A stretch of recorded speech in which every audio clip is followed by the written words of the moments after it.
সালামু আলাইকুম বন্ধুরা, তোমরা সবাই কেমন আছো? আজকে আমি একটি হাঁস রান্নার রেসিপি নিয়ে তোমাদের সামনে হাজির হলাম। আশা করি সবারই ভালো লাগবে।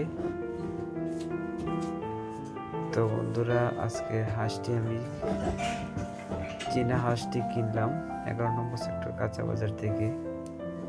তো বন্ধুরা, হাঁসটি অনেক ভালো হয়েছে, ওয়েট হয়েছে 1.5 কেজি ওজনের।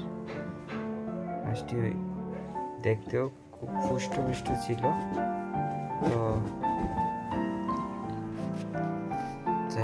বন্ধুরা, আমরা রান্না শুরু করে দিলাম। প্রথমে কড়াইয়ের মাঝে আমরা পেঁয়াজ আর রসুন সব কিছু আমরা দিয়ে দিলাম। তারপরে আমরা এটাকে এই মিক্সারটাকে ভালো করে আমরা মিক্স করে সুন্দর করে জাল করে নিলাম। তো পরে আমরা কিছু রসুন দিয়ে দিলাম। আমরা আরও ভালো করে এটাকে সুন্দর করে এটাকে জাল করে নিয়ে আমি হাঁসের মাংসটাকে দিয়ে দিলাম। এখন হচ্ছে বন্ধুরা, যাই হোক, মাঝে মাঝে কিছু কথা বলতে হয়। আমাদের 11 নম্বর সেক্টরে সব কিছুর জিনিসেরই দাম অনেক বেশি, আর বর্তমান সময়ে সব কিছুই তো অনেক বেশি থাকে বন্ধুরা। দাম, একটা হাঁসের দাম 900 টাকা হইলে অনেক দাম।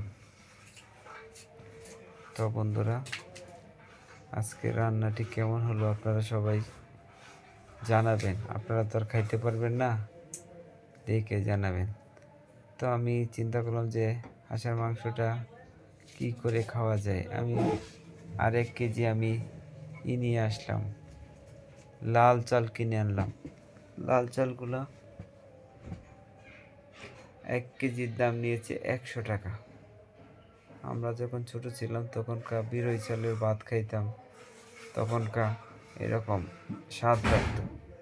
তো লাল চালটা আসলে আমাদের জন্য ভালো, কিন্তু আমরা তো আসলে পাই না, বিদে খাইতে পারি না। তারপরে অনেক টাকা দাম বর্তমানে। 1 কেজি দাম যদি 100 টাকা হয় তাহলে তো অনেক টাকা দাম। তো বন্ধুরা, আমাদের রান্না প্রায় শেষের দিকে যাচ্ছে। তো আমরা মাংসটাকে ভালোভাবে কষিয়ে নিচ্ছি।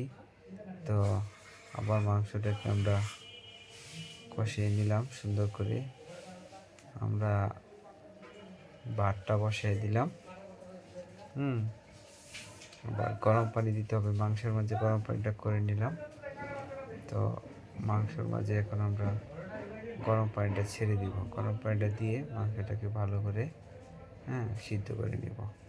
যেহেতু হাঁসের মাংস সিদ্ধ না করলে হয় না, বেশি করে সিদ্ধ করতে হয়। আমরা আবার আলু ভাজি একটু করে নিলাম, তার থেকে আলু ভাজিটা করে ফেললাম। লাল চালের ভাত আর হচ্ছে আমার বাচ্চার জন্য একটু পোলাও, একটু আলু ভাজি এবং হচ্ছে পেঁয়াজ ভাজি। সব মিলে আজকে রেসিপিটা কেমন হলো আপনারা সবাই জানাবেন। আর আমার চ্যানেলটিকে লাইক, কমেন্ট, সাবস্ক্রাইব করে দিবেন। আশা করি আপনাদের কাছ থেকে এটাই আমার পাওয়া। আমার একটি লাইক, একটি কমেন্ট, একটি শেয়ার, আমার চ্যানেলটিকে সাবস্ক্রাইব করে দিবেন, যাতে আমার চ্যানেলটি আপনাদের মাঝে ভালো কিছু নিয়ে আসতে পারি। ধন্যবাদ সবাইকে।